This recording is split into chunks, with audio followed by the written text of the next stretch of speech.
Hello everyone, so here we are again for more City Skylines content with our city of Rennmont. This time I opted to do voiceover with the footage sped up 8 times. So I think this will be a bit easier to watch than a half an hour episode. And yeah, because there's not that much to see.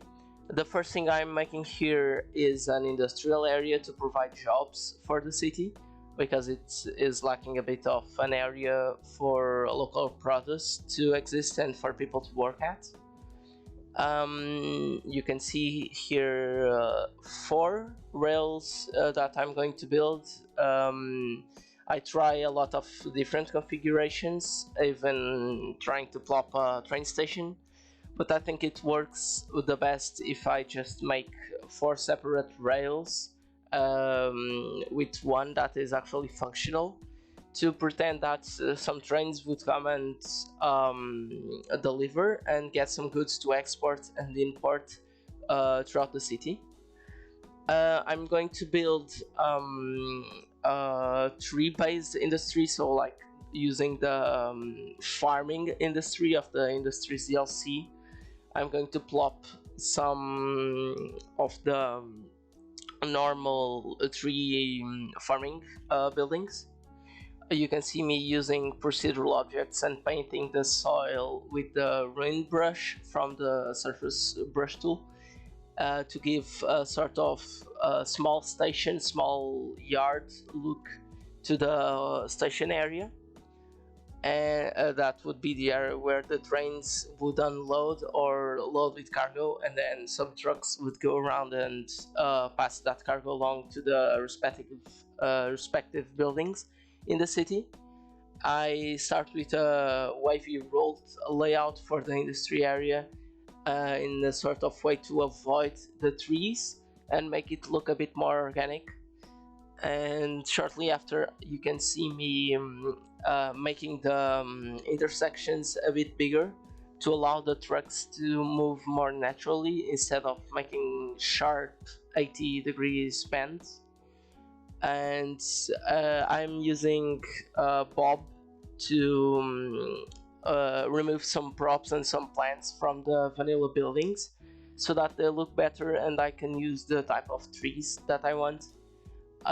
Here I finished to paint the district, and I will shortly be plopping the 3 service buildings to extract the raw materials that I will be using. I use this opportunity to make a road connection to the wind turbines, so that it doesn't look as disconnected. There's like a way for a truck to go and make maintenance or something there, so that it looks a bit more realistic. Now I finished the road layout, and you can see the default buildings have conifer plantations, and I will be changing that to the apple trees from the Industries DLC on the farming category, not the forestry industry. I think having an apple exploration industry in the city is a good way to make it feel more natural and low density, if you know what I'm trying to say. And yeah, you can see me trying all types of trees before I choose these ones. And then I delete all the trees in between them and start to use Propline 2 to fill in the gaps manually, so that it looks like the plantation is a bit bigger and that all the trees are put in order to maximize the fertile area. I try to use the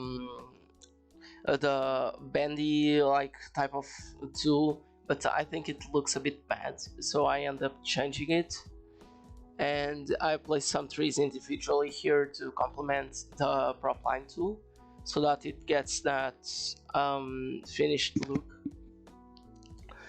You can see the area of the rail yard where I will put an invisible road.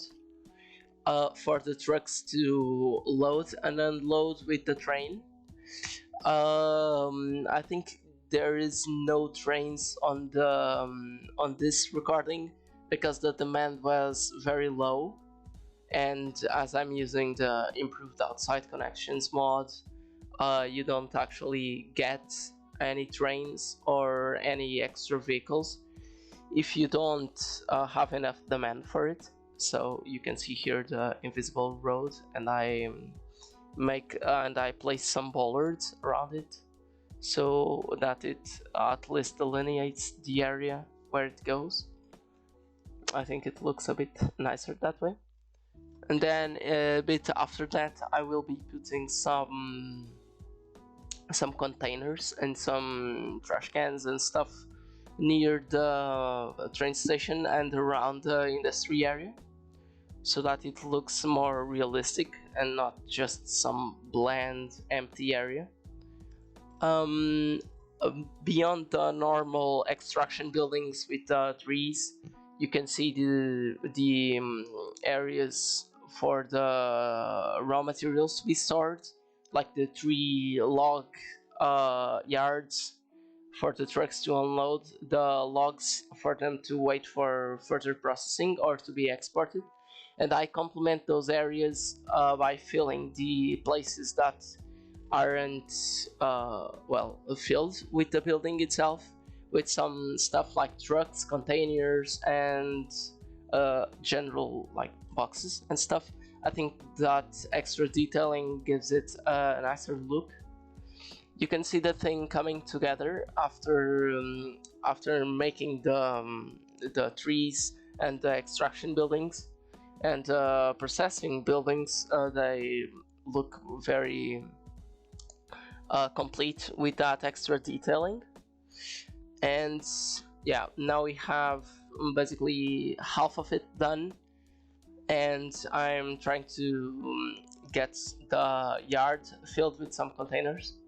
You can see me moving them around so that they look a bit more natural, and some trucks to simulate like parked, to have like some trucks on standby before the cargo arrives, some trash cans, and some general utilities. I didn't actually fill the whole road layout on the first go because I wasn't quite sure on what to put in that area. You can see the electricity wires that I put very carefully so that you don't see the wires just randomly stopping before the building. They are actually sort of connected to the other place. It looks a bit better. The only thing I have left to do now is to put a little sign using procedural objects with the name of the industrial center. That's the name that the game generated, was Elk Timber Processing. So you can see me writing that on the plate there.